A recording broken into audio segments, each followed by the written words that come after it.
Lakers don't have the Celtics talent. They can't hang around just on talent. They have to play together, and that means Kuzma and Ingram and all these guys have to step up. It can't be. But again, just like I said, Kyrie, you got to lead these. LeBron is going to have to figure out a way to lead this group of guys. This group of guys, reinforcements ain't coming till Lonzo gets healthy, right? And that's it. He's going to have to figure out a way to lead this group of guys with an injured groin, meaning taking plays off, to perform as a team or they're done. We're not giving LeBron an injury excuse. Thank you. What do your eyeballs say? Not going to be able to do it. What do your eyeballs say? My eyeballs say he played against Memphis. He was not hustling on defense. He allowed his man to get uncontested shots multiple times. Yes, he did. And you know what else happens when you're the best player and you're the leader? You can't tell me to play defense now. You can't challenge me when you're showing no effort. That's how this works. You think it's an effort issue? I saw an effort issue. I said it yesterday. But you think LeBron's like, the hell with it, I'm going to take the play off? At times, yes. Or you think he's hurt? Well, at times, yes. No, I don't think he wants to take the play off, and I don't think that he's hurt. What I think that he is, and that's why the last time I was on this show, I said the Lakers won't make the playoffs. I think he's in his 17th year. Right. That's what I think. And as an older player, he can't give that level of effort consistently. So therefore, you can't challenge everybody else to do it.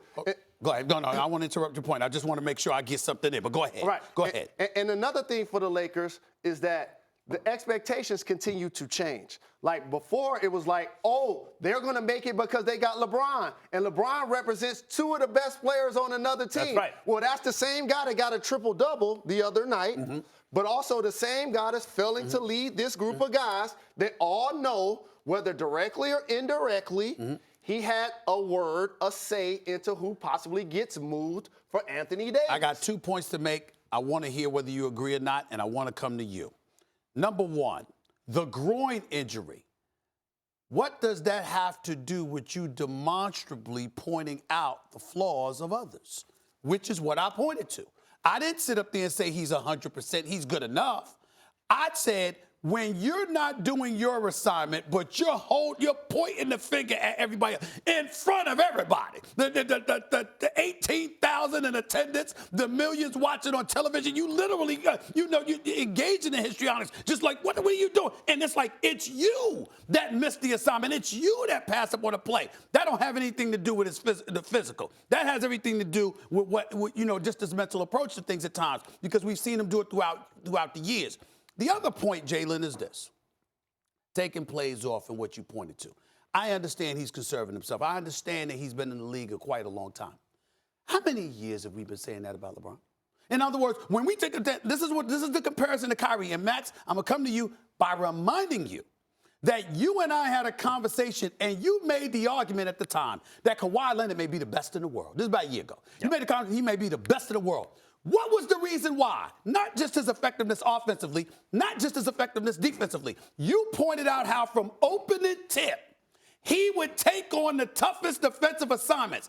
We have not seen LeBron do that no doubt. In years. No doubt. So this is not new. This is not new. The reason he can, by the way, Tom Brady's demonstrative when he overthrows. And I don't mind it. And I don't mind it. But so when LeBron does that, the reason is, and it's understood, he is in his 17th year.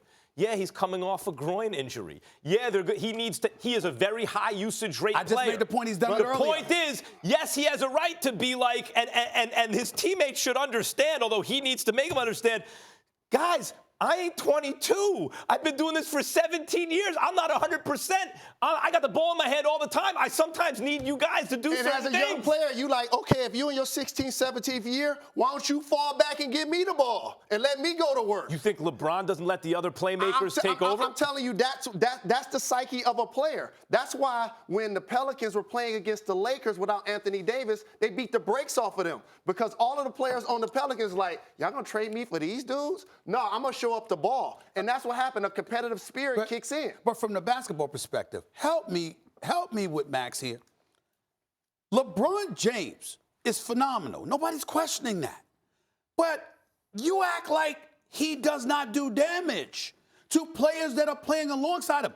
LeBron James has the ball in his hands. Wisely, brilliantly, I might add. He's stepping back, making decisions as to where to go. What are they doing? They're standing around waiting for him to make a decision. That is not the easiest thing. It's a fair point. It's not the easiest thing in the world for a young player to do who's trying to be on the come up, establish his own self while at the same time learn more about the game. And you're literally watching him. It's a fair point. This is what, to your point about LeBron, I said LeBron's worth any two superstars. It could be that we are seeing, as you pointed out, the end of LeBron James as the best player in the world.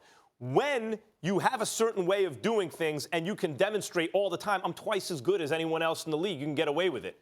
When that starts to slip, maybe not as much. Maybe that's what's going on. But again, let's see how they do down the stretch run, whether or not this team makes the playoffs. But also, take it from somebody that's been traded a couple of times. And you brought up Tom Brady. Here's the difference. Tom Brady ain't the leader.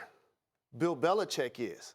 See, LeBron James is the leader. So when a move gets made, people don't look at Tom Brady like he was a part of making that move. Brady's an extension of Belichick. They know that Belichick made the move.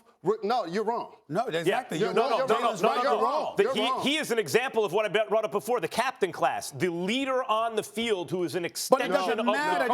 They don't have to. When Belichick makes a move, nobody's looking at Tom Brady. You're talking about the GM. No. But Belichick. Correct. Belichick. So let me get back to the point. Here's what happens. Remember, while we elevate the superstars, and rightfully so, ultimately we are a team, and we're strong as our weakest link. And when I see the best player on the team is also in lock and step with management to get me traded, to get us traded, I got to look out for myself at some point. Start looking at I think that's happened on the Celtics, actually. Correct. Because all those guys know they're in the mix for AD.